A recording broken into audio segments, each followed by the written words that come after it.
Hey everyone, welcome to the Oasis podcast. I'm your host, Miss AJ. Thanks for tuning in. An oasis is something that provides refuge, relief, or pleasant contrast, and that is exactly what you can find tuning into the Oasis podcast. This will be a space where I and special guests will be cultivating intentional and honest conversations about life's journey. So what are you waiting for? Subscribe now. Also follow us on Instagram at the Oasis Podcast. That's TheOasis Podcast. Welcome back, everyone. Thank you for joining us again on the Oasis Podcast. This episode, we are joined by a very special guest, someone very brand new that I've mentioned earlier in other podcasts, but he finally made time to join us today. So on this episode, we'll be talking about best friends, and it's only right that I had my best friend on the episode. I don't know if how does that work? Do people like engage in best friendships where they this is the first time I'm hearing of this. What are you talking about? So you just gonna jump right in? Okay. So all right. So that's Omari, Miss Keesh. Hey. And Vision. Yes, sir. So we got a full, we got a lot of minds full today. House. Full house on this episode. So, Mr. Omari, you want to just jump in? Who, me? No. You don't believe in best friends? I do believe. I didn't know. I don't know how it works. I mean, it's fitting for today's conversation, right? In adulthood, how do friendships look like? Because do you how did friendships work before? Did you walk up to somebody and say, "Are we friends now?" Like, cause even now, I'm still trying to figure out our best friendship. I mean, I think for me, the idea of friendship has changed over the years. So I think I took them a lot deeper back then than I do now. Now it's like we grown, we got a lot of shit going on. Like, ain't nobody got time to be on the phone all day doing all this stuff, seeing you all the time. So I know for me, friendship has changed. I don't know how to make friends, to be honest. It just happens. No, seriously, I don't know how to make friends as an adult. I say that all the time. It just happens. So I don't know about the rest of y'all. I don't know. Do you guys go up to someone and like, yeah, we can be my friend, or or what? No, like, I think for me, I'm more cautious on like who I spend my energy with.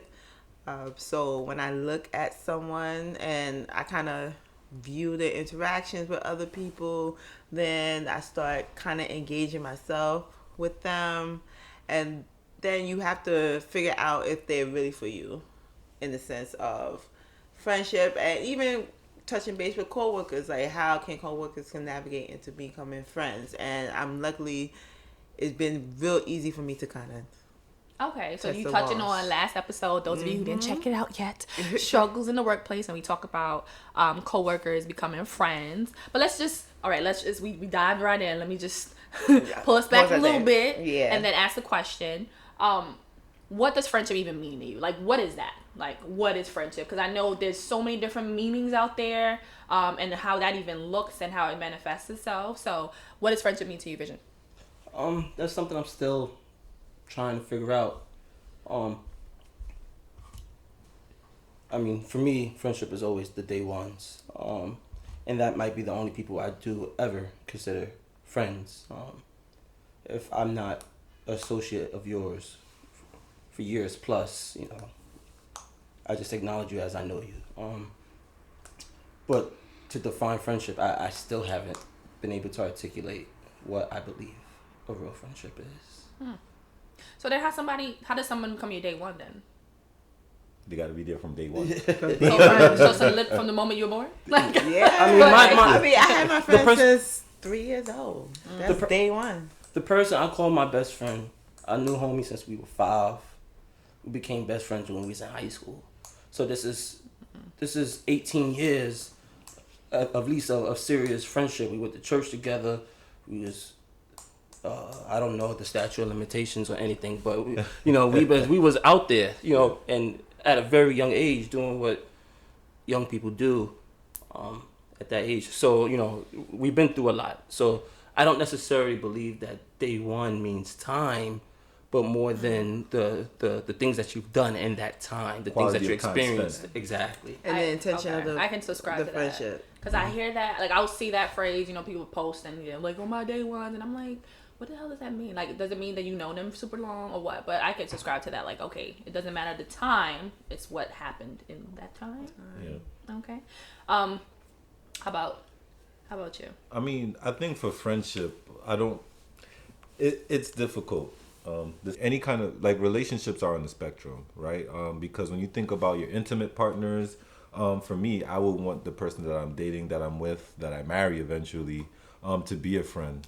If I'm thinking about coworkers, they start off as associates, but I think kind of to what Vision was saying, understanding the quality of what that relationship brings to your life. I think that it's a kind of spiritual nature too, that when you have a kinship with somebody, like it naturally manifests in that way. Like even you and I, like when I first met you, when we had a off chance outside of the office, the first time I actually saw you was in a Burger King. We were training. No, it wasn't a training. It was like.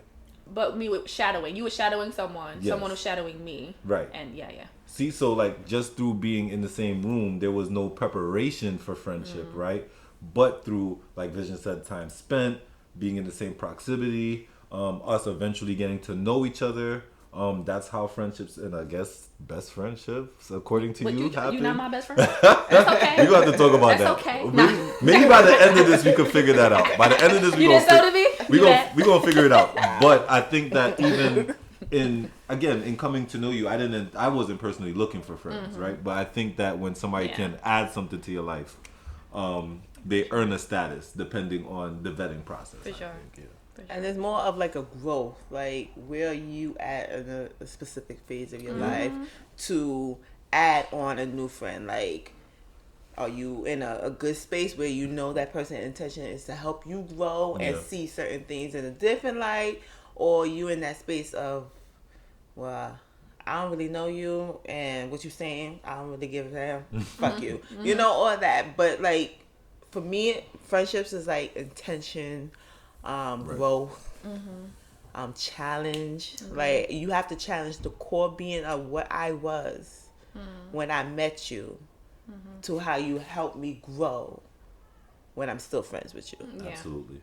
Yeah, I feel that. That was well said, actually. I definitely feel that. So, what type of friend do you think you are? Like, before we get into the other stuff, like, let's get a perspective on who we think we are. Give us some archetypes. Give us some examples. Oh, what an archetype! I don't have archetypes. It's just what kind of friend you think you loyal? What you think you to ride or die? Like you need to bury your body. I got you. Like what type of friend do you think? I could jump right into that. I'm the mediator. From every perspective, there's a situation. It's a situation. Vision, solve it for us. But I'm also the shooter. So I have a problem. Almost Godfather-esque. I don't want to say it like that, but in the means of I have a problem, how can I solve this? I have a situation. Give me the insight to be able to solve this in that regard. So I'm definitely the ride or die. I'm definitely the mediator within my friendships. Except when it comes to conflict with me, of course. But yeah, that's my place in my friendships. I think I'm loyal. You are loyal. Clearly. I'm definitely Shout out, Miss Keesh. for you. I'm fiercely loyal, but I'm also a listener. Like I will listen to what you have to say, and then I will also challenge you. Like, okay, this is what you said, but let's look at a different angle. Like, would you feel this way if X, Y, Z? That's true. I'm a fun person to be around. Like I'm just mad random for no reason. Yes, you are. I am mad random for no reason, but I'm there in the present space where if let's say something's going on with you, I could sense something's going on with you. I would give you a space to kind of navigate those emotions, and then I would come back and say, okay, you know what? Let's kind of fix what's going on. Like if you feel something is happening, let's see what we can do to kind of fix the situation. So I'm like a problem solver in a sense.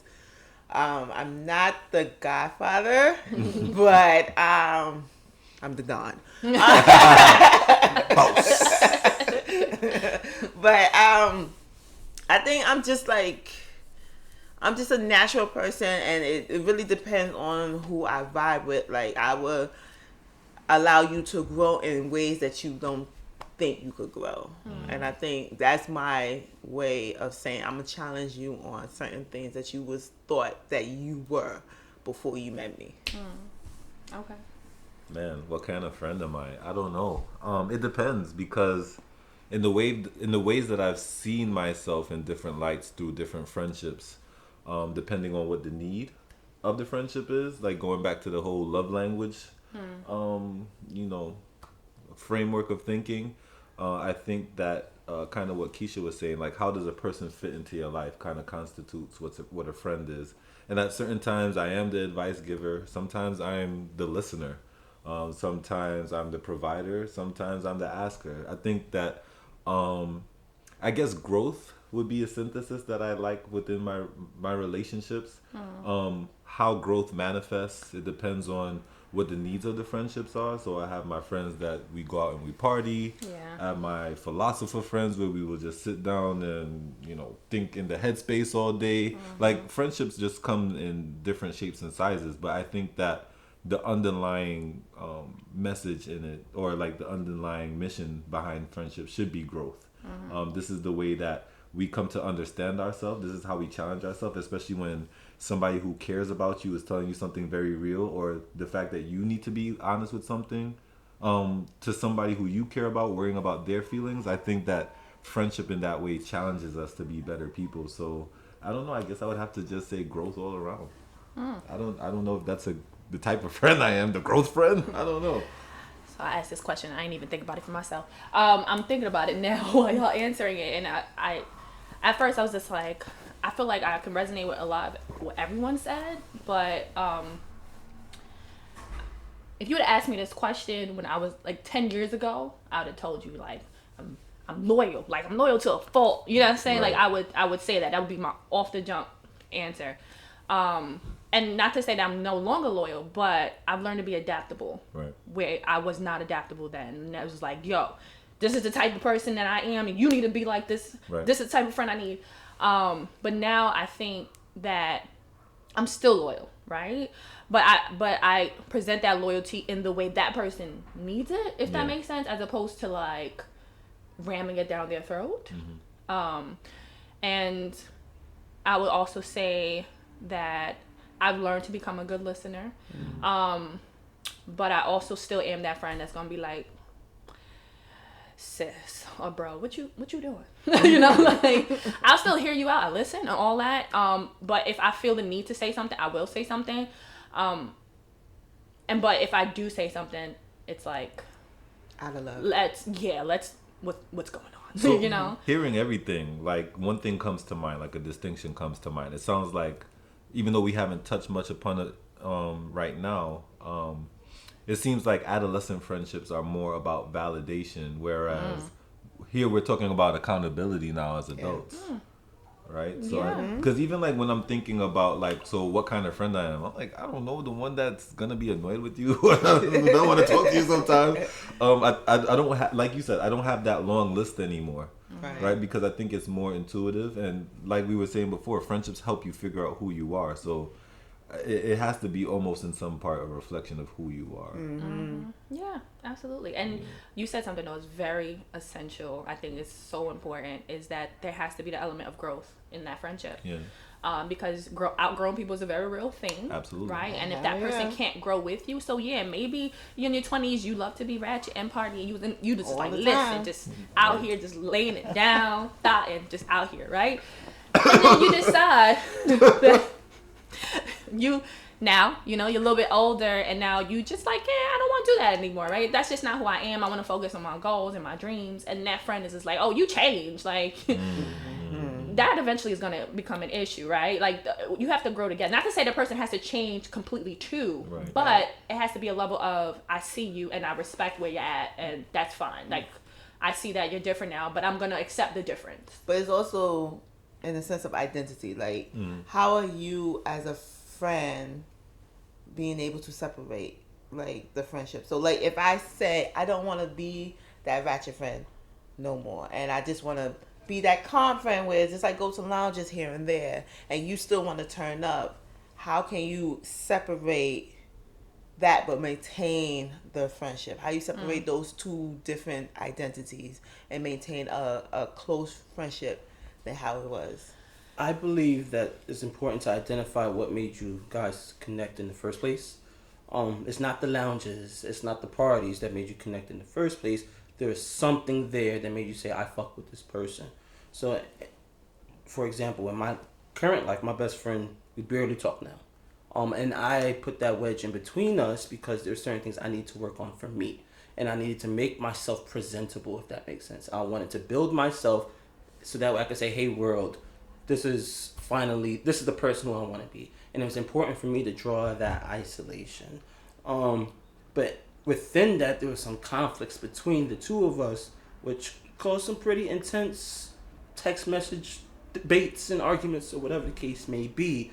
But it was important to recognize, which I've learned the other day rather, most importantly, to recognize that this person is my friend because what?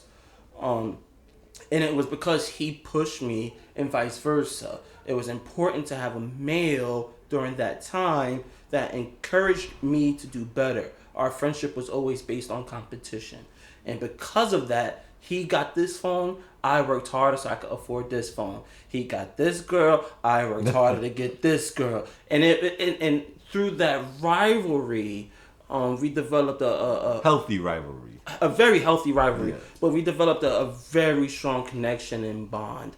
So for me to withdraw, I suppose, it kind of like hurt him in some bit. But in my perspective, it was like, yo, bro, I'm just trying to catch up to you and trying to get past you a little bit, you know what I mean? And it was important for us to see that, just like, you know, we do build each other up in that regard. So making that connection of why they are friends. So you could be the calm one, you could be the cool one, you could be the chill one, but as long as you're true to the nature of your friendship, I believe that you guys could be healthy. I think That's true. That is, true. That makes sense. But can all relationships withstand the test of time?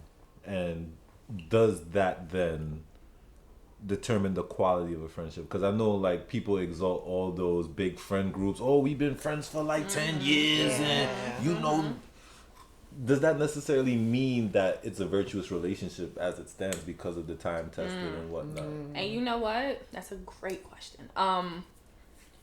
I was one of those people that held on to friendships because of time. Yeah. Even though you felt like what Vision was saying, when you thought back to why are we friends, and you couldn't answer the question or why did we become friends, and it's completely different now. But I was like, no, but we've known each other since we were like 5. Like, no, like, and it's like, but we're different now. I now am of the school. I strongly believe that person was in your life because it was a purpose for them to be there, Absolutely. right? They helped you get to a point. And just because you guys no longer connect the same way, and you may not even call each other friends anymore, it doesn't mean, though, that there needs to be bad blood between y'all, or that you don't want to see them doing good still. It's just that you guys just don't connect. Y'all vibes are not on the same level anymore. Yeah, there's no I don't think sometimes, I think we outgrow space and energy sometimes where friendships provide something for you. So say in your journey, you reached a particular point where kind of like Vision, what you were saying, like you're ready to be more entrenched in your work so that you could reach a level of success, right? So it's not to say that it takes away any quality, right, from your friendship with your best friend. It's just that in this stage of life, there's really not much space for us to be able to be with each other in that meaningful way. That we've seen each other in the past, and I think that when people see those changes, they get in their own headspace and like, oh well, I thought we was cool, but not being able to like be okay with the shift and changes. And I think we have a problem with articulating that, like that discomfort. Like, I used to mess with you for a long time, and then now it's like, what happened? And that conversation, it could provide discomfort, but it also could provide a chance for a new beginning. Like, for us to say, okay, you know what? I see the value in you. I see the value in me. Let's kind of mend this friendship. Or it could provide a closure where it's like, okay, we are in different levels of our lives. No bad blood. I wish you well, and I hope you prosper. And as well, I hope I prosper. And then if Why you saying farewell? Why were you saying bye for? Why not say later? But it's like you have to really be open and honest with that. Like sometimes when you see someone at a different level and it's a level that you may not agree with, it's like, okay, you know what? I see you later, prosper. But like down the road, like if we at that same level, there's a potential of mending that friendship. Like it never happened. Like, you know? So to tag on, I heard like a little bits and pieces from Miss Keesh and Vision. I know for me, I was fiercely loyal. I like how Miss Keesh put that, fiercely loyal, and also territorial, right? And in doing that, there was a lot of conflicts that came with that, because I was like, no, you're gonna have one best friend. You're mine. I'm yours. And that is it, right? And so there was, and outside of that, of course, that's a lot of responsibility to put on somebody, right? Absolutely. Now, being older, I can look back and go, bitch, what was you thinking? But that's just in my mind how it went, right? And again, I guess that's also displaying, like, what was displayed to me too from like relationships my siblings had with their best friends, or my mom had, you know what I mean? So that's what I thought it was supposed to be. So question to you all is, and you guys already started touching up on it, but in those friendships, right, the ones that you may still have, or the ones that you're working on that's transitioning, whatever, how do you all deal with conflict when it came? And were you ever able to get to a point to fully recover from that conflict? I come from a cloth where, though I may be sensitive to conflict, that we called each other out. Every friend that I've had and I've held dear comes from the mind state of I can be aware of how you deal with conflict, and I could word it the way how you need it to be worded, but I could keep it a buck as well. And to be honest, through some of that through some of that conflict, I realized there ain't no coming back. And it's important to be able to acknowledge those friendships that where these things is just like, ain't no coming back for that. I had homies, I used to be half and half on the block and half in the books. And I had homies that was on the block and it's just like, dog, we ain't coming back from this. You know what I mean? If I see you, you might have to shoot the fair. And then, but I also had friends where it's like walking on the block and it's like, I see you, like you know, I'll give it up to you and we keep it pushing. So it's important to be able to, through those conflicts, realize we ain't coming back. And then I think that's okay. I think it's okay to be like, nah, dog, like I'm here, you here. We ain't gonna connect from this conflict ever again. Then I have people that mean enough that I will go to war with, to literally go to war with, but also go to war with to keep that relationship involved. You know. Yeah. So like my best friend right now we don't see eye to eye. We check on each other, whatever the case may be. Yesterday we got into a heated situation. He cursed me out. I cursed him out. But you know what? That's going to be my dog forever. So I'm going to go to war with him. I'm going to shoot the fair one with you. If we got a box, that's cool. If we got to argue, got to text, we got to whatever the case is.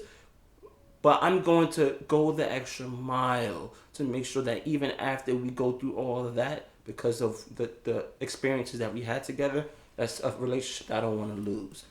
So I think it's also important to be able to say, like, this person is worth it. Yeah. This person, they might have been my best friend then, but this relationship isn't conducive to me. It's not helping me in any result, in any means of that relationship. So it's okay. Yeah, it's okay. Just dip or keep, and it's okay to have it in those two lanes. Yeah, like while y'all answering, I'm like really processing, going through all this. Yeah. Yeah, I fought a lot for friendships, and I think I fought a lot harder and way more fierce than I think those that I held in that regard did. and I fought a lot. And honestly, I feel, especially when it comes to that time thing, you hold on to friendships for time. If I didn't fight that hard, a lot of friendships wouldn't even have gotten to that time, if that makes sense. But it should be natural. It should be, but that's not how it was. See, that's the thing. And that's how I view, like, friendship is like, it's supposed to be a natural thing where we go through the conflicts, we go through the challenges, and then, we kind of challenge each other, but then we could come back to a place of understanding. And then if that understanding causes friction, then we should be able to articulate and communicate that. But it's hard because sometimes we hold shit in and we be like, you know what, I'm gonna let this slide because it's not that big a deal, but then it keeps happening again. Especially too, I think, for me, especially when you're super young and you got a friendship from since you like little kids, you're learning yourself. You're learning what works best for you, communication wise, what do you need emotionally, so many things, right? So I think when you have friendships that last that long, you both are learning yourselves and learning each other as you grow, right? And I think I think in those times, I feel like I was a lot more like reactive when things happen, but I was also more forgiving, if that makes sense. I don't know, like now as an adult, like I said, even though Omari ain't claiming me, I'm claiming you, best friend. I'm claiming you. We haven't known each other super long. Like, we've known each other a few years. But I feel in that time span, him along with another colleague / friend, we've known each other just the time that we worked together. I feel that I have a connection with them that's stronger than I've had with people that I've known since I was little. But I also think the reason for that, one, is that, yes, like what Ms. Keesh said, the mindset I met this person in, right? What I needed at that time, what they provided to me at that time. And also my concept of what friendship should look like was different because I was a full-blown adult at that time already too. And so would I fight for those friendships? Yes, right? But at the same time, I don't foresee that I would need to, if that makes sense. I think there's a level of understanding because we can go for weeks at a time not talking, and then I'll be in his phone like, bruh, what's going on? What you leaving? What's happening? Like, what's happening? No, and I could say I'm disowning you. Where you been? And he could be like, whoa, sis, whoa. You know what I'm saying? No, I could just do the Urkel and say I don't gotta take this. I'm going home. And so like, whereas before, no, that would be a huge offense. Listen, you ain't. I haven't heard from you in 2 weeks. Oh, this is where we at now. Like, and now it's like I don't feel I would need to have to fight for it because I think we have an understanding, right? So we can go through these phases and we both know we're going through life. And the thing is, though, when we do reconnect, we connect and it's like nothing happened. Yeah. You know what I'm saying? But you said Ed. I thought it was something you was going to say. No. But I also think when we was young, I think we had to hang out. What are you talking about? Okay. All right. Well. All right. It's okay. We can talk about that later. But I think when we was young, we had to hang out with each other because we had to figure each other out. And now we as an adult, and I had friends like this who was like, well, I haven't heard from you in weeks. And it's like, yo, I'm going through a lot of stuff. And it's not like a front on our friendship. It's more of like, I'm just kind of rebranding myself. Give me some time. So can I ask you a question? Yeah. Is it that in those younger ages we're trying to figure each other out, or are we trying to figure ourselves out? I feel like part of that discomfort that we feel when we don't hear from our friend is like, yo, what's wrong with you, or what's wrong with me that we not clicking like why this? Should I be so territorial to a friend who probably have a friend who's closer? Can I keep it a buck with y'all? Yeah. I don't think it's either. I think at that age and point in time, you're trying to figure out the world. So you don't know what life is. And now you're walking through this life, and rather the person who you thought you was walking through this life with you is now at a distance. This person that you thought was walking with this life with you might be a step ahead of you. I think it's more so not trying to figure out who you are or figure out who that person is we just don't know what to expect as people. And because we don't know what to expect as people, we're looking at people that you hope to be on a journey with you, or you hope not to be on a journey with you, and we're looking at you like, where you at? Here's your place. Where's your place in my journey, trying to figure out my life, trying to figure out what this all means. So when somebody puts that distance, it alters how you view that relationship, because you're trying to figure it out and you're hoping they're along the ride. I think any relationship that you build in regards to friendships or even romantically is about, I'm trying to figure out what this all means and where my place is with you and how you are going to help me get to this place. And where you can see that person fit determines how well of a friend they are to you or how much you value their friendship. And when you see that their journey in trying to figure this out kind of hits the other fork, you know, like you're going on this side of the fork and this side of the fork, and now there's some distance, even though you guys are going to the same end result, determines whether how well of a friend they are, how much you value that friendship. No, absolutely. That's true. Thank you for that. So let me add on another question then. I'm hearing like there's different bits and pieces of what friendship was then, what friendship is now. What do you feel is needed to maintain a friendship? You gotta put in this pot, man. You gotta put in. You have to have serve some sort of purpose, you know. And I'm not saying monetarily or otherwise. We could be friends in a spiritual nature that, like, when we could speak about something uplifting or like spiritual, that it brings a resonance to our life, you know. It's no longer keeping up with the Joneses or having friends just for the sake of. Yeah. I think that what I've learned, kind of like to tie in that with the conflicts, even I want to separate conflicts from fighting. So fighting for people. I think that before I was fighting for relationships for the sake of there being a relationship. You know, I'm thinking that because you're friends with somebody that this is what you should do. But not letting the candle of conflict either burn brighter or just like out. Yeah. You know, and I think that it's okay for friendships to reach ahead and say, okay, we've reached to the point of our moment and let's move on. Right? But yeah, you have to bring something to the table now, right? There has to be some sort of intentionality. You know, when we're eating breakfast, what are we doing? We're trying to quiet the stomach grumblings. When we drinking water, we're, you know, we're satiating thirst. We got time for the fluff now. Right. Why are we in the same space now? Yeah. Are we trying to cope with something that we can't through our relationship? Are you that friend that I could, or that person I could depend on in this area? Or are you fulfilling me internally in some ways? That's true. Yeah. That's true. Yeah, that is true. Because we probably, or most of us, I would assume, may have more than one person that we call friend, right? May not be best friend, but friend. And we and we tend to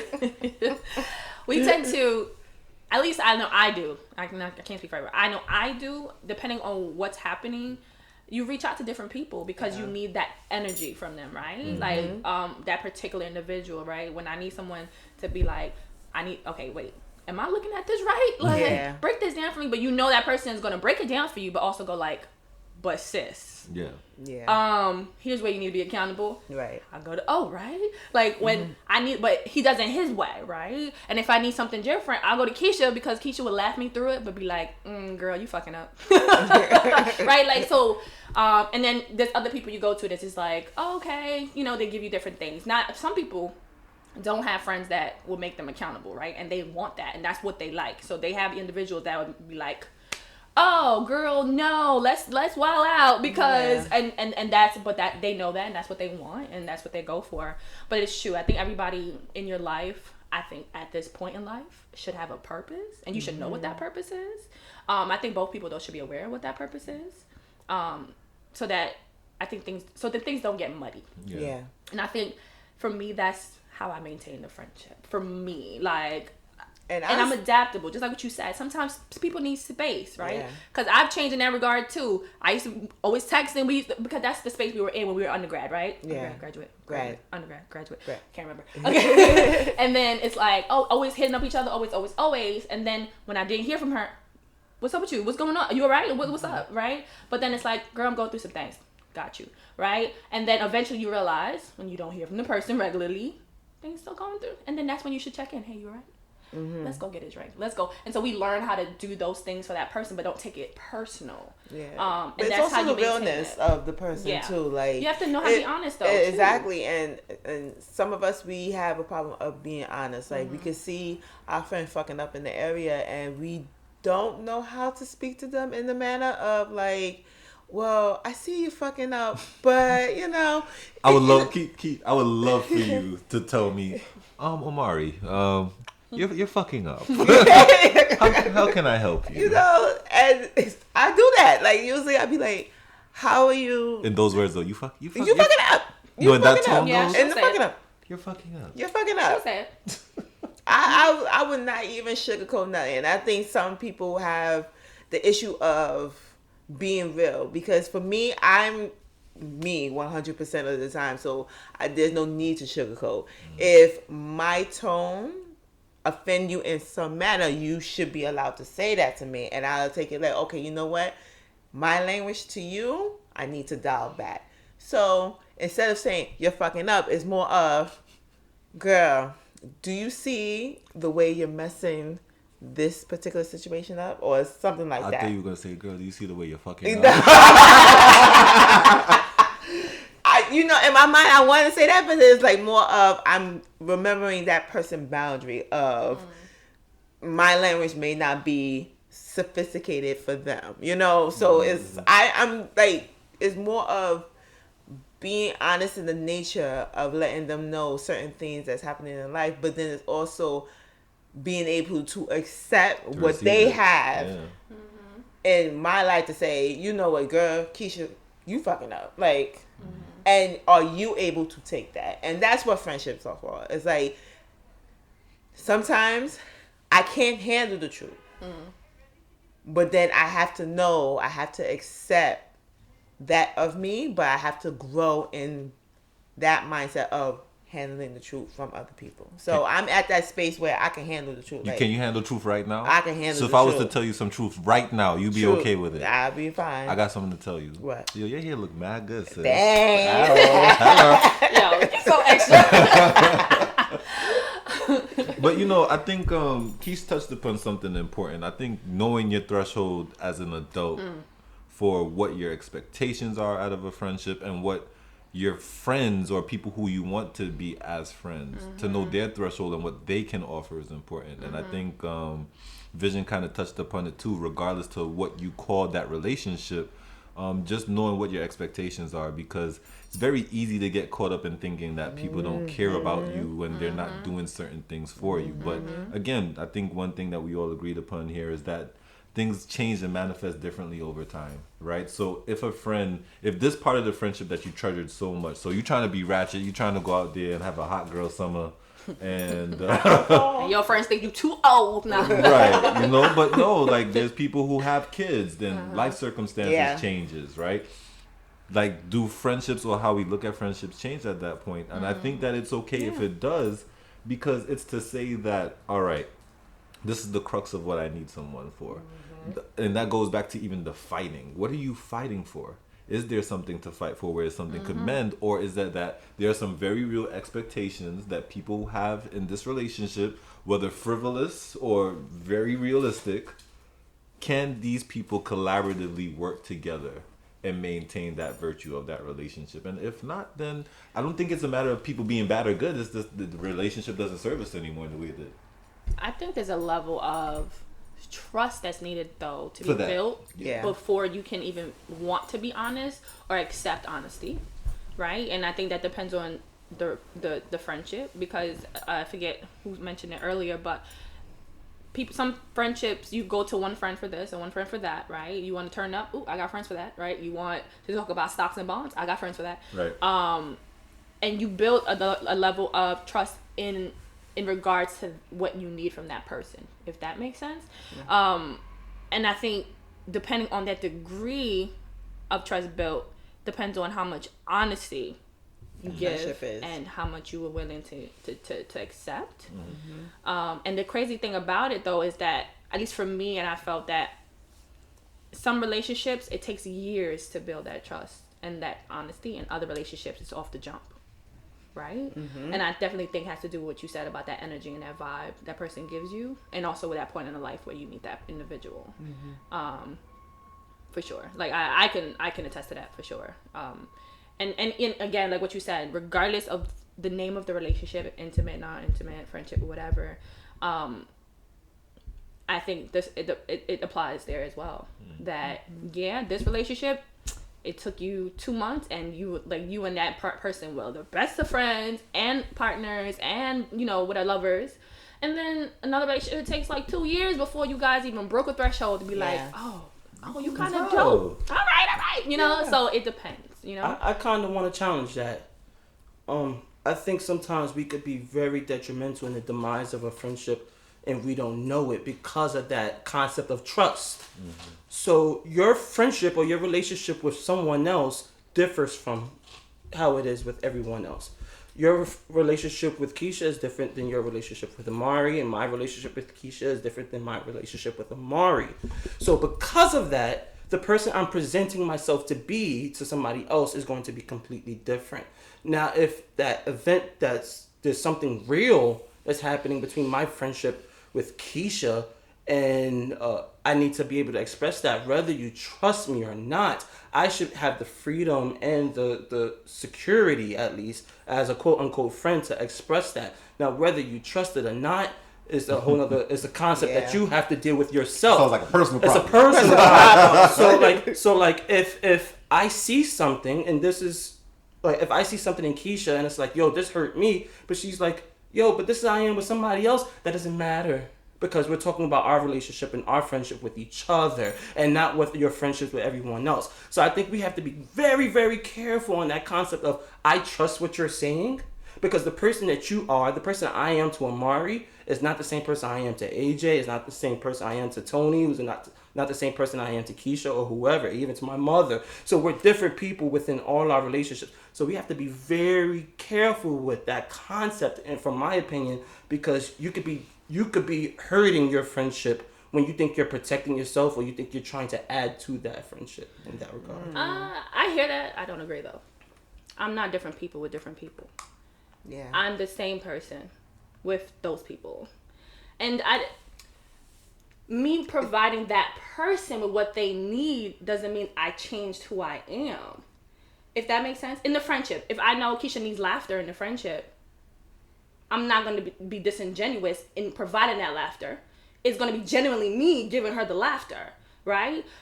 But if I know Omari needs intellectual conversation, that's still a part of me. I'm not providing you something that I can't I like to give. Right.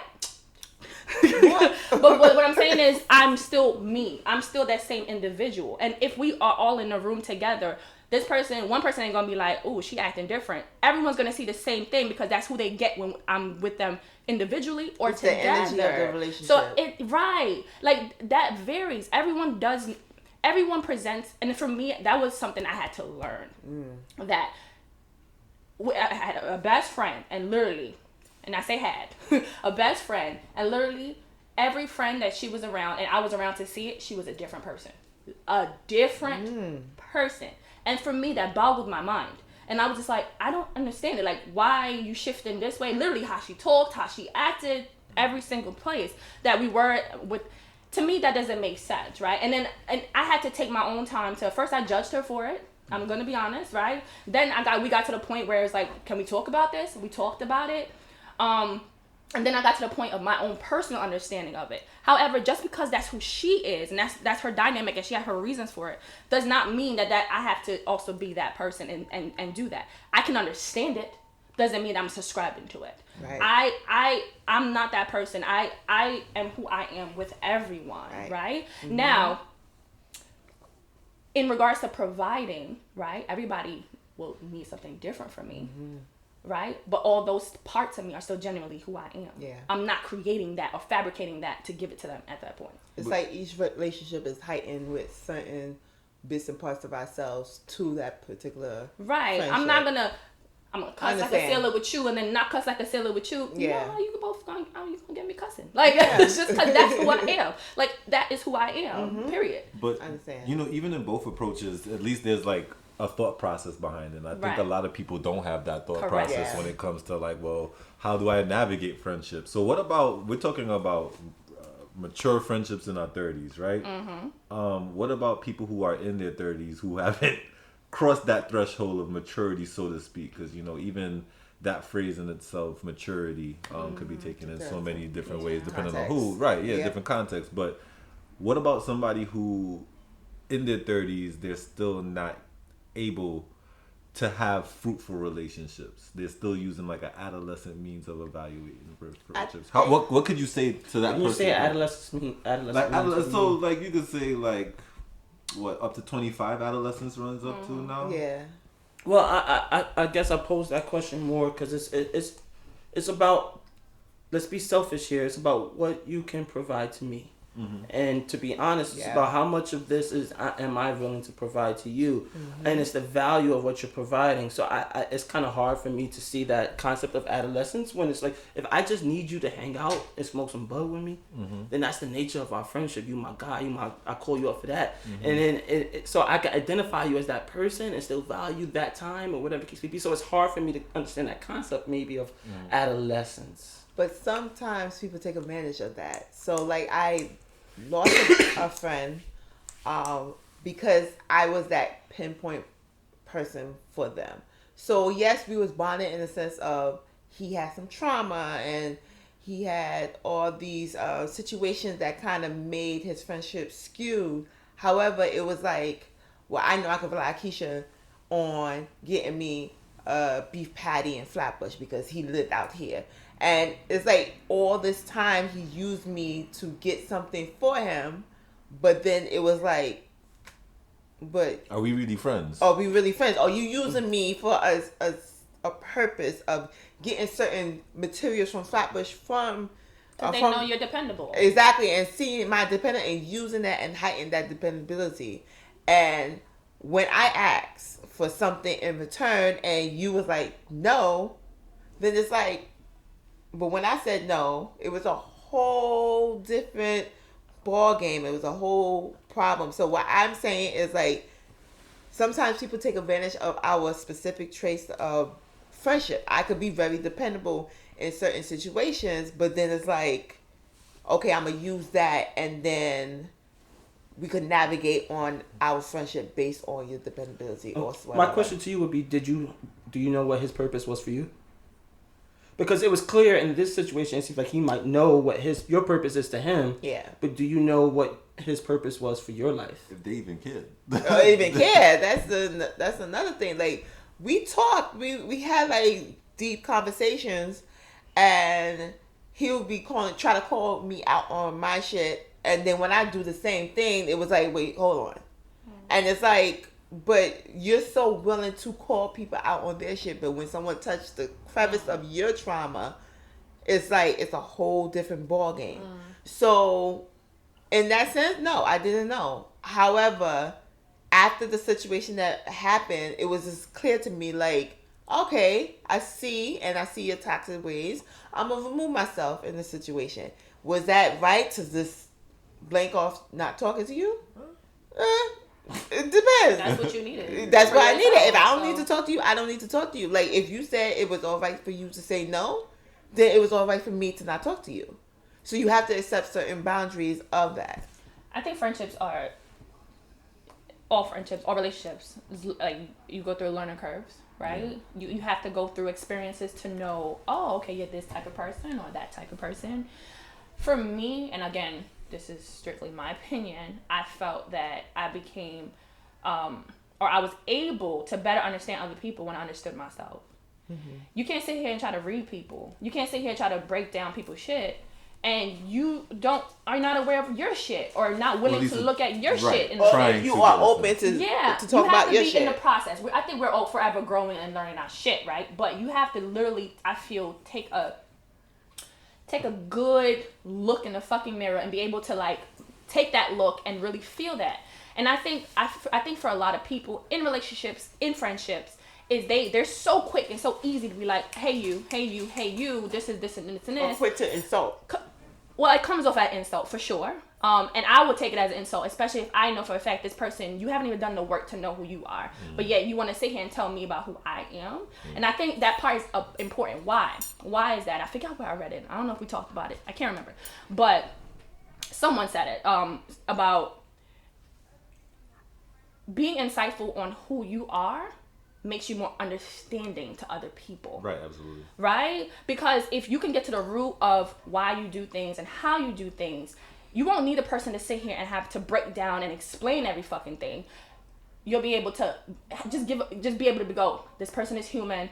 I understand because you understand yourself. If that makes sense. Or even like checking your own expectations, because yes, and it helped with that as right. well. Exactly. Because for me, it did for sure. I've had relationships where things have changed over time, and I was still stuck in the land before time. You know what I mean? And as not, I wouldn't want to say permission, but as things organically changed, and I was trying to hold on to one encompassed part of time, I was the one that was slow moved or had a hard press, or even like a negative volition against that person because I wasn't able to handle that. You know, so being self-aware and saying, you know what, this is not them, it's a me problem. Yeah. This is a me problem, and being able to be secure and I would say navigating what that new relationship would look like, where the two people could coexist with the new parameters or whatever it looks like at that time.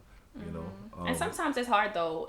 All this sounds great, but it's a hard process to do, especially when you're in the mix of it. It's different when you're removed from it. I think when you actually actively have to encounter the person, engage with the person, it's a lot harder to do for sure. But it's still something that's doable. But I think it's still something that's integral that I feel like it's missed a lot of times. So, question. Yeah. In these friendships in our 30s. I don't want to use this word because it sounds like I'm trying to bait something, right? But do you say friends? Not say friendships, but do you see your friend Keesh? You got the ratchet friend, yo, hot girl summer, like it's lit. Let's go get a 6-figure bleep. That's my type. But are you like trying to say, yo, sis? But you remember what happened the last time, right? How far now in this time of your life are you then extending yourself to make sure, like, to be your brother's keeper or to be your sister's keeper, to make sure, like, yo, like, I love you? When do you draw that line to be like, yo, like, I'm gonna just like have to let you rock on some ish? Ooh, that depends on the friendship. No, but even like let's take the specifics aside of the length of time, but like when do you have for yourself a line where you say, you know what? It's not hurting me. It's not hurting them. Yes. I don't agree with it, but then you do what you gotta do. Absolutely. Like, what's your threshold where you say like, nah, like I have to either intervene or I have to take myself out that equation? What is that for you? Ooh. I think when it comes to a line of disrespect. Yeah. And a touch of line crossing. To you or in whatever their situation is, because it may have nothing to do with you. Right. No, I'm talking about with them. Like, you see them living a lifestyle. Whatever. So, yeah, that's what I'm asking Keesh. Is it like they're being disrespected? You know what I mean? Or they're disrespecting you? Them? Or you mean they're doing it to you? In the situation you're talking about, I think the disrespect to me. Because as a friend, you wasn't like this. Or I wouldn't say you wasn't like this, but I see you doing something that I don't agree with. Yeah. And if I, in this friendship, told you that from the beginning, and if you continuously to act upon it, and... Oh, but you know that's how I am, girl. So exactly, but that's the boundary crossing. It goes against your own morals. Because I know for sure if I have touched a specific boundary of you, you're so willing to cut this friendship off. Yeah. So you should be able to respect me in the manner of, well, yeah, I know how you are, but I'm going to give you this last time. Don't be like that around me again. That's a trigger conversation for me too, because they got those you gotta take me as I am or friends. Yeah, and that's a hard thing too. It's like you want a friend to accept everything of what you are and what you're willing to give, but then you have to accept. I think that's different. If what they're doing is literally doesn't touch your life. Like, get you in Meaning, trouble, like all right, jail example, time? you have, let's say you have a What friends you homeboy, got? right, you have a homeboy dating a married woman or some shit. Yeah. Morally, that may not be your shit. Right. Yes. But they ain't got nothing to do with you, right? Yeah. So here's what I'm saying. Morally, bro, that's fucked up, right? Mm-hmm. And I think when they probably tell you that the first time, you're like, wait, oh, are you serious? Are you dating her? Oh, okay. And then you have, if hopefully you have that dynamic, you could be like, bro, come on, like you're doing a little too much, it's a little fucked up, or you're gonna get hurt in this. I care about you, and I see you getting hurt in this dynamic. Yes. Now, after you had the conversations with that person and they're still engaged in it, I'm gonna let you do you, because you're a grown individual. Yep. Now, this is a different mindset of how I used to think, where I would do everything I can to stop you from doing what the fuck you're doing. But now it's like, you're gonna learn what you need to learn and whatever, and then whatever happens, and if you come back to me and say something, I'll be like, all right, are you good? You got tested? You all right? Boom, all right, let's move on to the next. Yeah. And then that's it. That's how I am now. Yeah. That's not how I always was. Yeah. But what Miss Keesh was saying, like, I'm not going to let your shit become my shit. And it's still out of love. It's not like I don't give a fuck about you, but it's really this is your life to live. And this is the choice you're making. You know how I feel about it, but it is your life. Then go ahead and live your life, if that makes sense. Like, if it doesn't cross onto me, now if you trying to fuck my nigga, like, how did we get here? Now it's disrespect, right? Like, I don't know. Like, this is what I'm saying. Like, now it's a disrespect. Now I'm gonna be like, chill. Or even let's say that, okay, they're not trying hold on. do your dude, but they're trying to like hit up one of your. Let's say you're trying to hit up your best friend, and you're like, nah.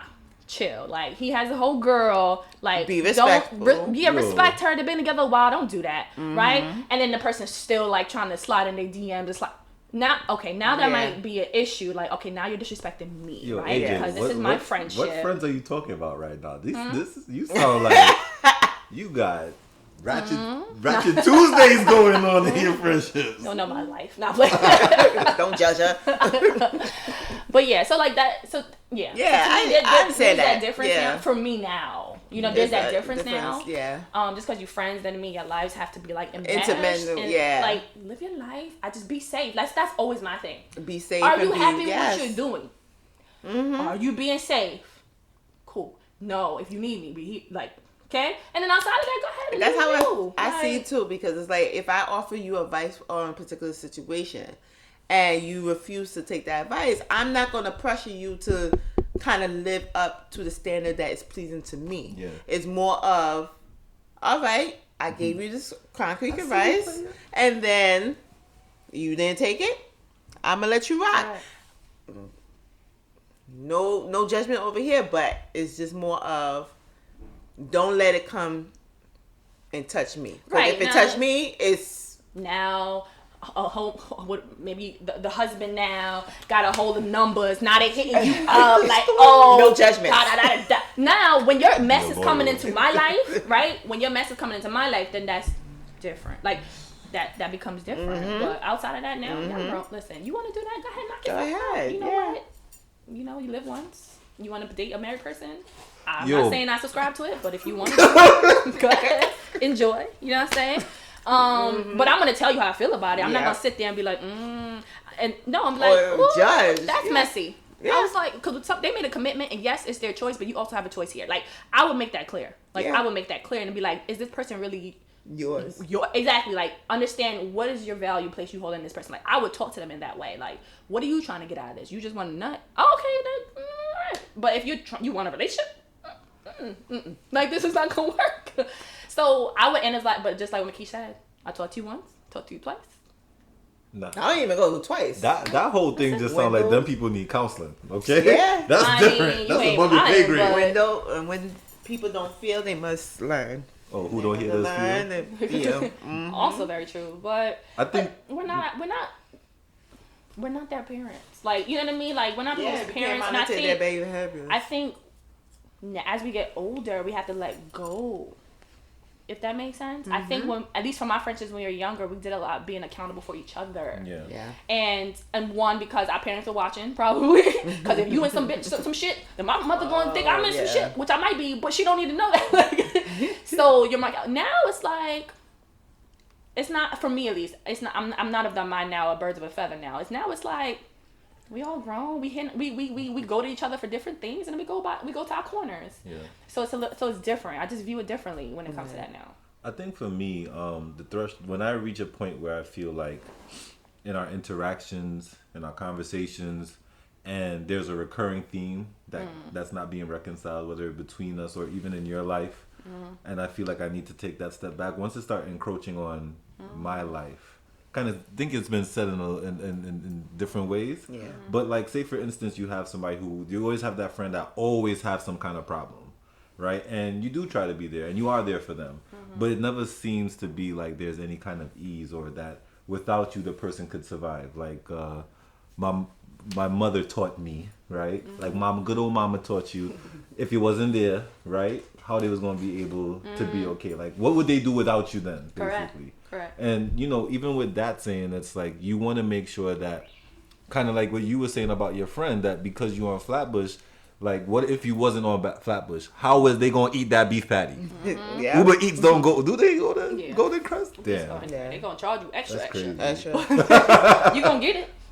Caribbean tax on the beef patty. But no, like, I think that especially in this adult age, where I think that the people in this room are definitely accountable, definitely self-reflective, and know how to maintain whatever it is, obstacles that they're going through. And we all need help. No man is an island, right? But it's to the point where you now need to take a frequent boat to that island all the time to make sure everything is okay. Yeah.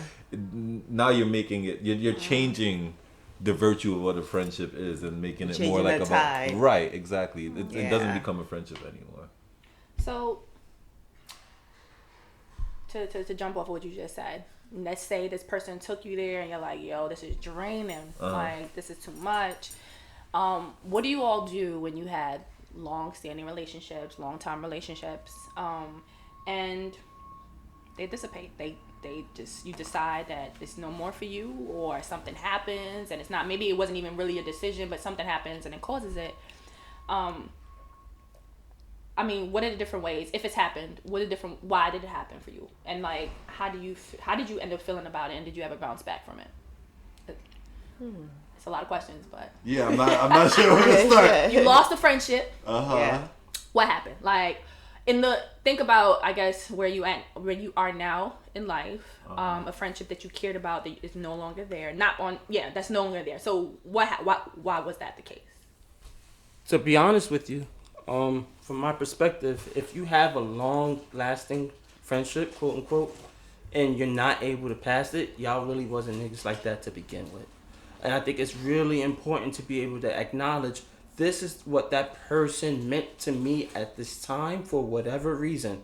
Y'all was supposed to be this for that time, and it's okay for that time. That doesn't, just because we were super close during that time, quote unquote, they served the purpose, and that's why we're super close. Because if it was your real homie, in that regard, that if they did something that hurt you and you told them, they hear you, or vice versa, right. And y'all can argue through it. If it's really a person, y'all can argue through it. Y'all come to a solution and you move forward.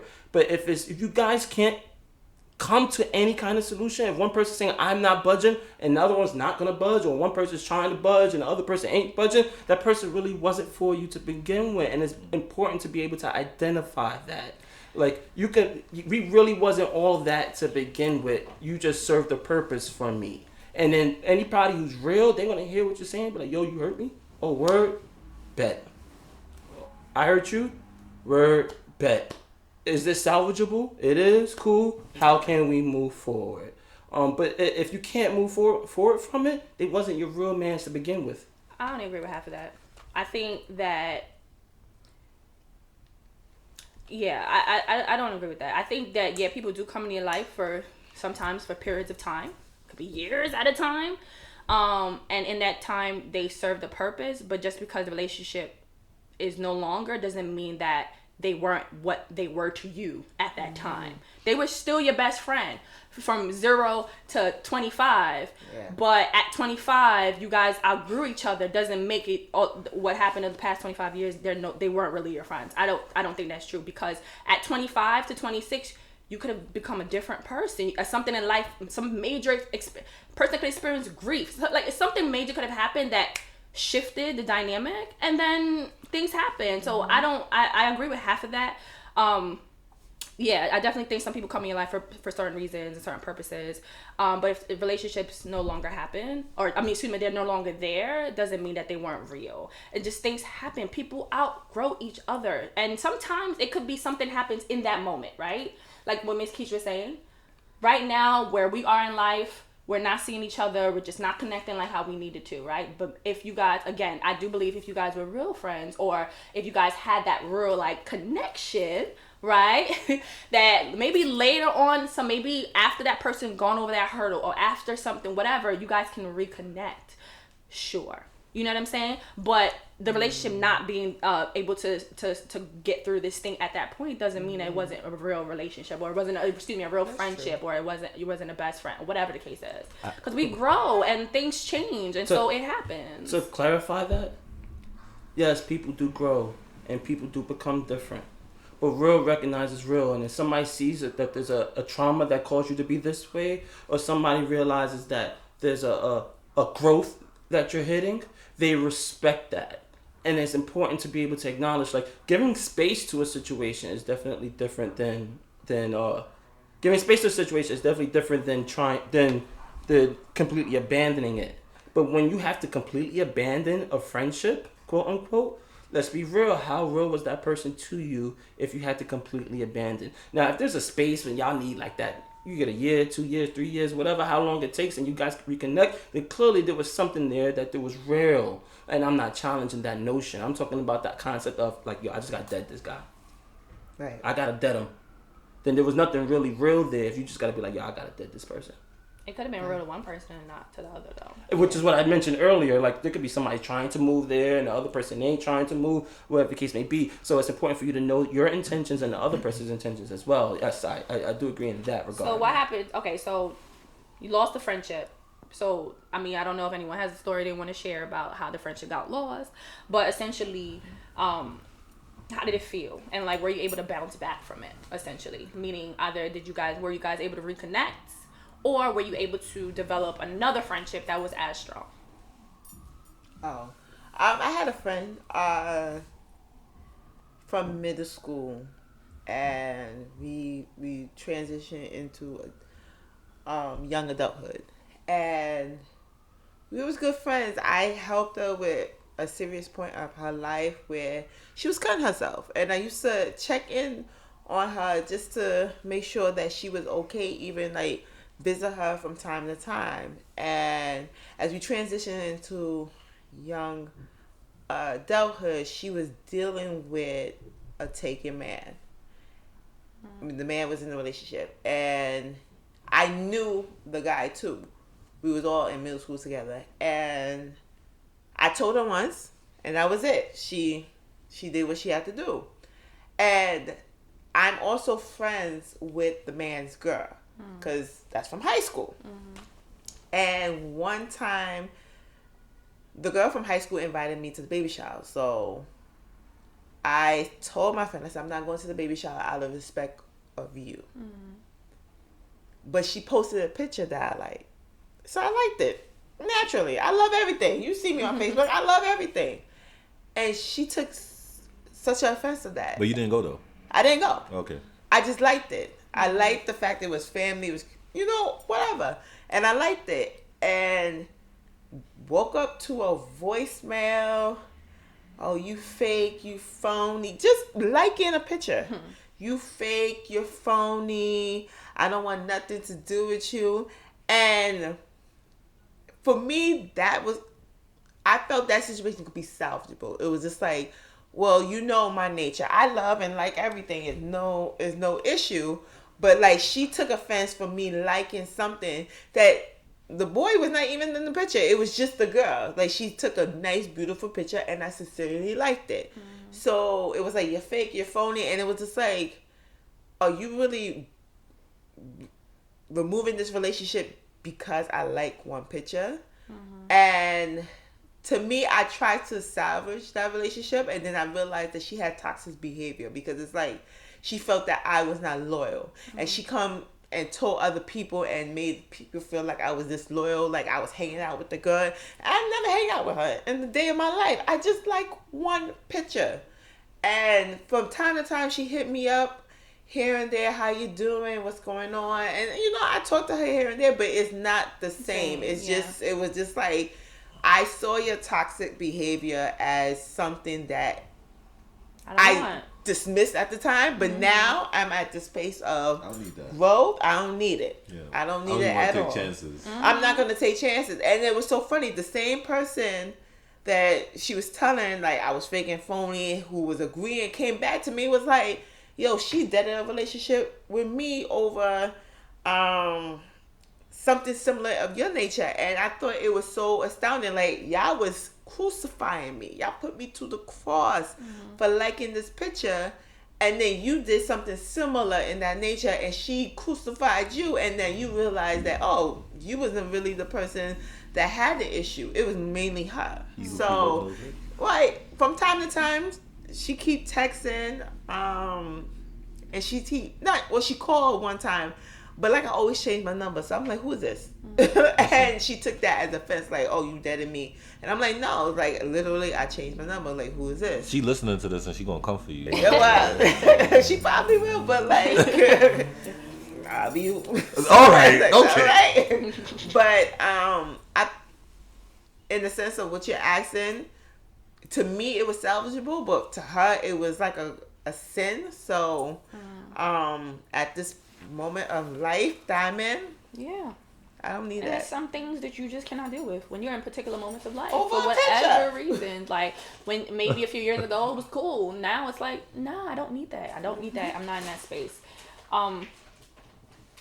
Wait, No, I was just gonna say, it sounds like it's mad work to have friends. I'm about to tell my friends, like, yo, I used to feel that way, I need a salary, because if I'm doing all this work just to chill with you, nah, I'm good. Yeah, and I used to feel that way though with certain friendships. Like, yo, this shit is work, and now I don't feel like that. I don't feel like that with any friendship that I have anymore. Like, it doesn't feel like work. It's just like, okay, you go about your life. When we connect, cool. Hit you up. I was thinking about you. You alive? Wonderful.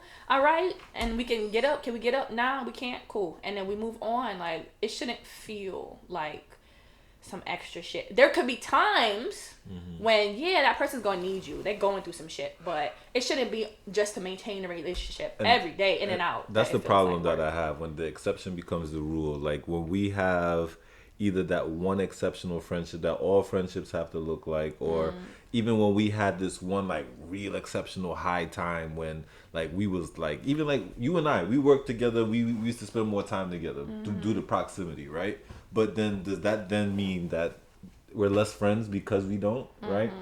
When you start evaluating your friendship based on that one real high time, like, then I think you're diminishing the quality of the other things that's there in friendship, you know? Can I add to that? I would like to also say, when you hold one friendship to the same liking of all your other friendships, so like all across the board, all it gotta across be the board, it's almost impossible to have a friendship where it's the same dynamics all across the board. Absolutely. And where you are the same person all across the board. It's almost impossible. So it's important to acknowledge, like, yo, like, like, I have to be this to this, I have to be this to this, I have to be this to this, this to this, this to this, this to this, and it's that's what it is. Yeah. I think it's more confusing if you're different people to different people. That's more confusing. I don't know. If you know yourself, you're gonna be true to yourself. You can still Or you different people of to what- different people who's different to people. What? Yeah, you can still, What? you can still be true to yourself. You can still be true to yourself and be different people to different people. I personally don't subscribe to that. I'm not gonna be different people to different people. Like, that to me, that doesn't make sense. What that means is, what I'm trying to say is, I'm gonna present me, and me is gonna be me to you and me to you, right? Now, how you receive me probably gonna be different how she receives me, but I'm still gonna present that. That's too much work to be like, I'm gonna be the fun person with you. I'm gonna be the this to that. No, that's too much work. Like, honestly, that to me doesn't make it doesn't make sense to me. I think it causes more issues when you're trying to be different people to different people. But you don't speak to me in Creole. No, because you don't speak Creole. All right. I mean, yes, you do. That's not true. That's not true. I know you understand some Creole, and I do speak to your Creole, so cut it out. No, but what I'm saying is, like, I feel like there's sometimes when I want to, like, going back to, like, to speak on Vision's point, like, I got my philosopher friends, right? We'll talk about Kant, we'll talk about Nietzsche, we'll talk about all of that headspacey crap, right? I can't go, like, I tried in my group chat to have like a thought exercise, and I put up in the room, and it was like, nah, that don't make sense. And I'm trying to like help them understand that with this particular group chat, like, okay, I hear you, but let's just imagine a scenario. And like it went from like trying to spark a philosophical conversation to then saying how I don't even want to say what it's a total right field. Yeah. Exactly. So it was like it's like a Star Wars and like a Dora the Explorer puzzle piece trying to go together. Exactly. So you could be who you are. Just in your case, you was trying to be who you were to both groups. But you know, this one group, I can't do that with this group. And so you can still be very true. You can be very true to who you are and still recognize, like, I can't do that with this side when I could do this with this side. And that's okay. You can still be true to yourself. And that is okay. And it's also okay not to do that. Yeah. That's how I feel. It doesn't have to be, you have to do that. No, you do not have to do that. The option. Like, I think I've been blessed with some good friends that allowed me to be the dork friend. Right, so I'll still bring up Kant or still try to like, oh, did you know this? And they'll just be like, or even try to bust a joke. Like, my friends don't laugh at my jokes. They're like, all right, Omari, like, I get it, but I don't really get it, you know. And I guess there, you know, we can't exalt, like, going back to Vision. Like, we can't exalt everything in the same plane. I think everything, like, if you look at a garden, right? A garden is beautiful because of its variety. Right? Unless you're talking about like a rosebush garden. Yeah. That's what I thought in my head. Right, or like a sunflower field. All right, there's exceptions, okay? Jeez, the exception is not the rule.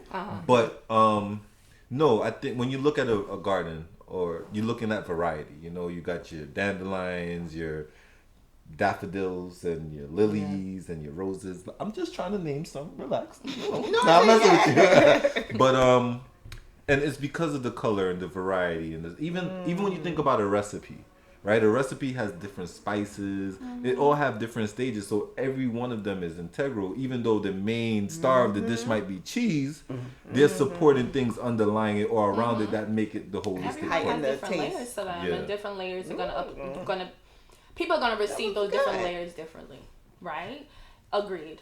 I totally agree with that, but doesn't take away from the whole package. Right, exactly. Yeah. And now if you choose to let one layer shine more than the other, do that. Go ahead. And then understanding that that's what you're going to pull in as well, right? Yeah. That's what you're going to attract as well. If you are a person who's like, this is the whole package, you're going to attract that's a good point. Different. Yeah. Because I honestly feel like once I was like, you know what, this is me as a whole package, I attracted people who are like, I'm close to that I can shoot the shit with, that accepted that whole package. And Keesh, you've known me longer than has known me.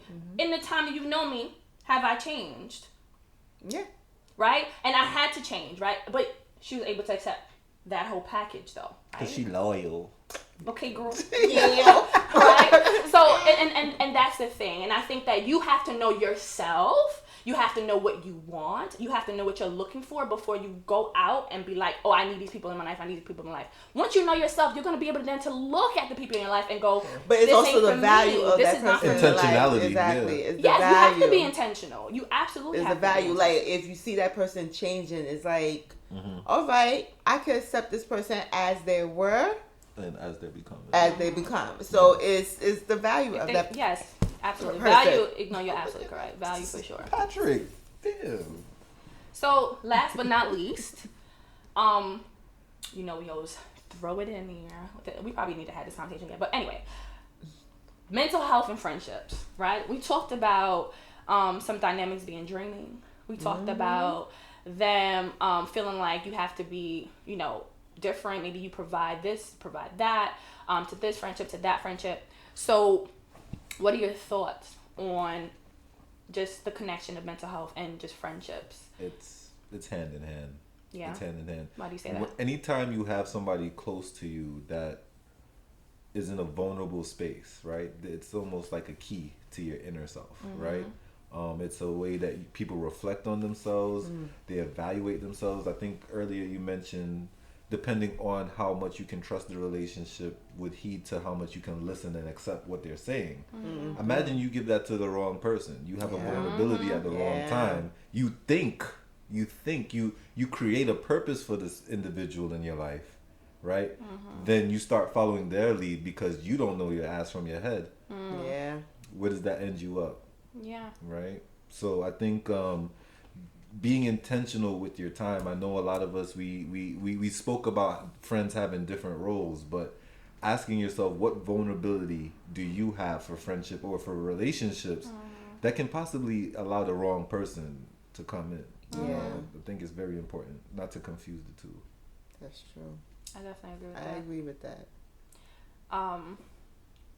For me, I feel like, at least now, my mental health is definitely connected very closely to my friendships, whereas before I didn't understand that connection. And as shit started happening and you've experiencing shit, that's when you're like, wait a minute, this, you know, shit's not matching up. What's going on? Yes. No, I was gonna jump in, but I was gonna say, like, to your point, I think I used friendships to solve my mental health back in the yes. day. Yes. Yeah. That you actually, yeah.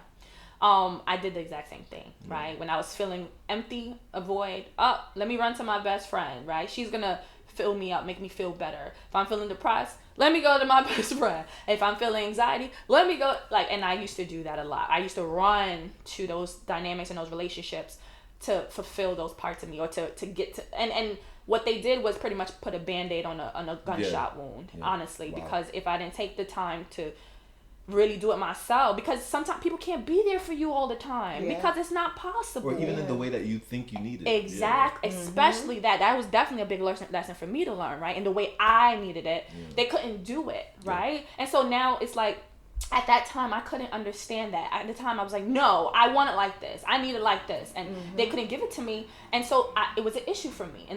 But once I learned, like, yo, you cannot expect this level of stuff from people, like, you just cannot do it. There has to be a part of you that's able to give it to yourself. Not to say that person can't hold a certain value, right? Like, to be like, you know what, yeah, they give me good advice, I can go to them periodically, but that can't be a go-to person for every fucking decision you need to make in your life. It can't be that. But now again, I've gotten to know myself, and I've learned to depend on myself and trust my thoughts. I'm able to be vulnerable with myself. I find that I'm able to connect better with the people that I consider my friends. And in being able to be vulnerable with myself, I've learned that I can then be more vulnerable, in a sense, to the people that I connect with, because I also found that I was wanting people to fix stuff that I wasn't even telling them was happening. You know, or I didn't even know the root or the nitty gritty of what's going on, and I don't even do the surface, and so I gave them the surface, and then they would do what they could for the surface, and I was like, no, but that's not enough, you know. And then so much other crap is happening, and then it just causes so much confusion. But for me, I think with anything, the people that is in my life, they should bring you peace, right? They should bring you a sense of comfort, but that should not be your sole source. It should never be your sole source, right? Because they have their own lives, they have their own thoughts, they have their own feelings, they have their own things going on, and there are going to be times where you guys won't connect, you won't see eye to eye, right? You'll have disagreements, they'll be up, you'll be down, and vice versa. They'll be dealing with things in their life going one way, and you'll be dealing with things going in life in another way. And if that time happens, you need to be able to rely on yourself, right? Or in the time happens, you should also have a piece of you that's able to give to the other person, right? But only a piece you can give. Not the whole give pie. more than what you can give, and then get upset if that person doesn't receive it or doesn't want it or whatever the case. Or not listening to your side or your case when you need that. Absolutely. So for me, like with friendships, it's like more of, if I'm going through a situation, I have to be with me first before I share out what's going on. So I'm intentional with that because I don't want to give the energy I'm having onto you. And you have your own shit, and you probably have this weird ass energy that you want to displace as someone else, but I shouldn't be that person to displace. I will hear you out, and that's for me to be a listener. I will hear you out as I want you to hear me out.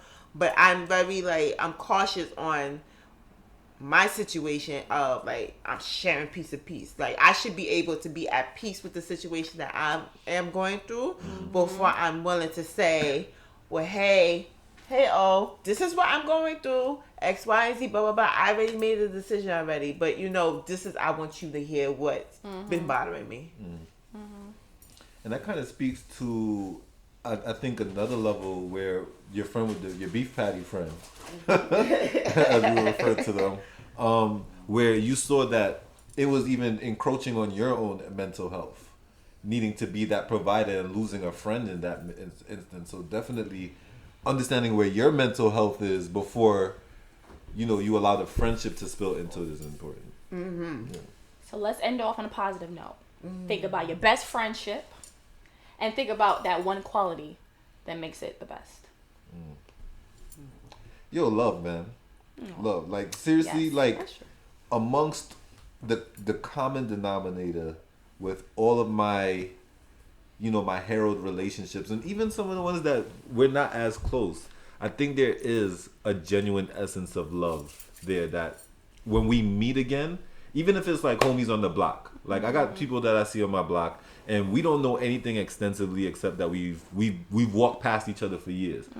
But in this adult age where we see people walking around with kids, oh, you got a kid now? Yo, congratulations. I remember you from so and so time. Like, this is a genuine appreciation. It's good to see you. And even down to the bestest of friends that should have been blood, but, you wasn't lucky enough, right?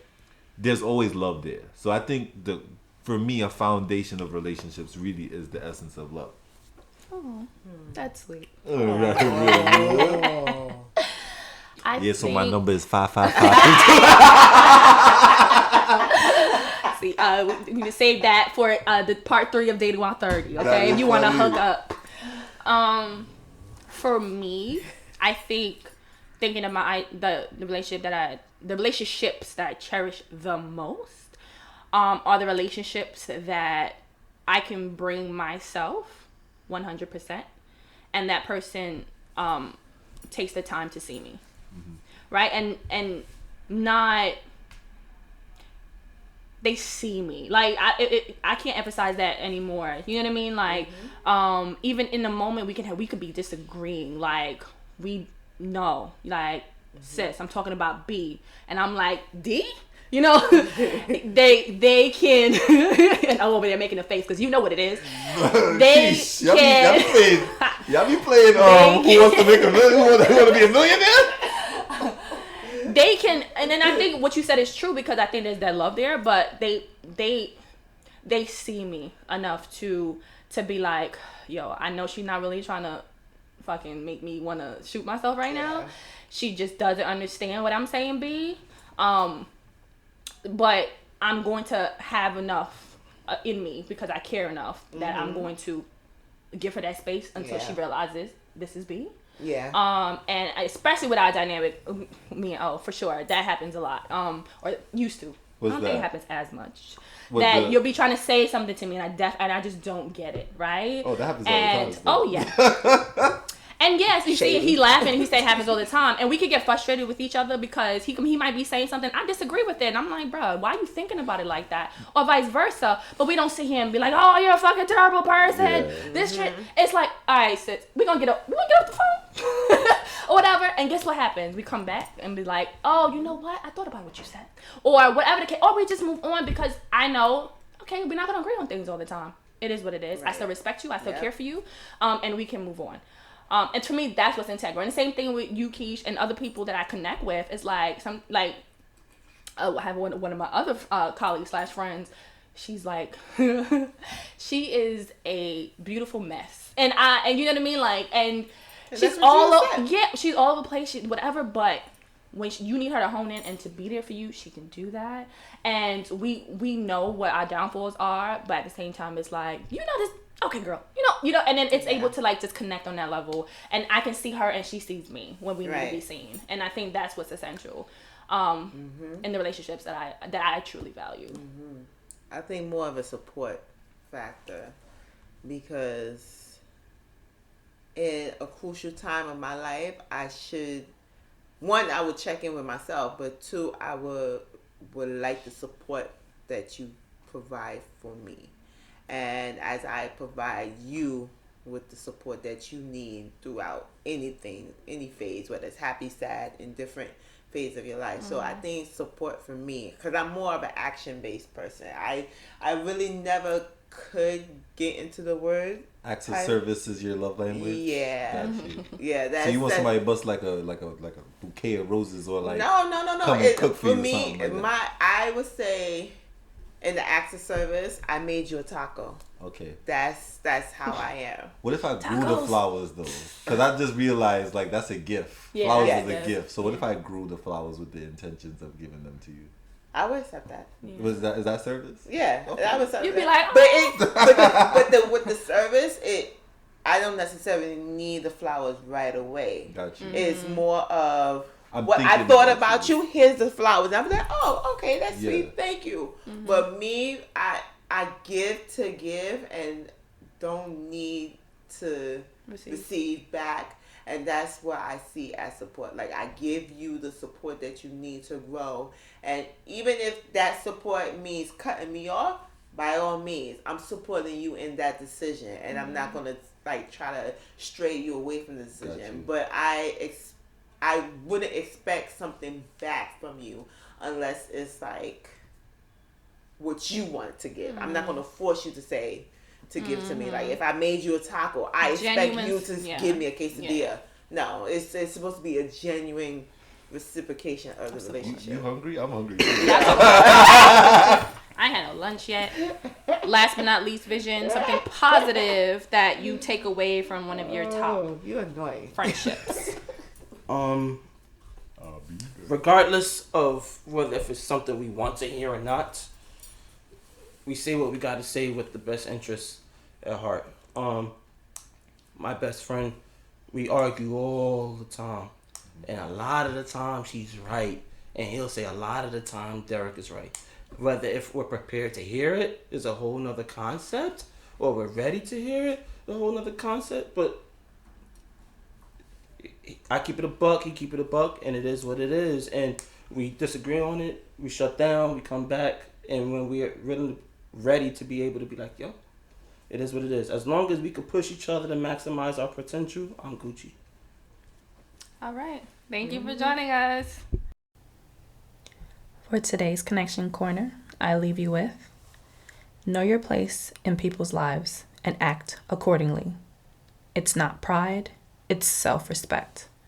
2 things you don't fight for: true love and true friends. They come naturally. Thank you for joining us. Thank you for tuning into this week's episode of the Oasis Podcast. I hope you were able to find something that resonated with you on your journey. Don't forget to subscribe, share this episode, and like us on Instagram at the Oasis Podcast. If you have any questions or comments, direct message us on Instagram or email us at ajsoasis@gmail.com. Again, that's AAYJAYSOASIS@gmail.com.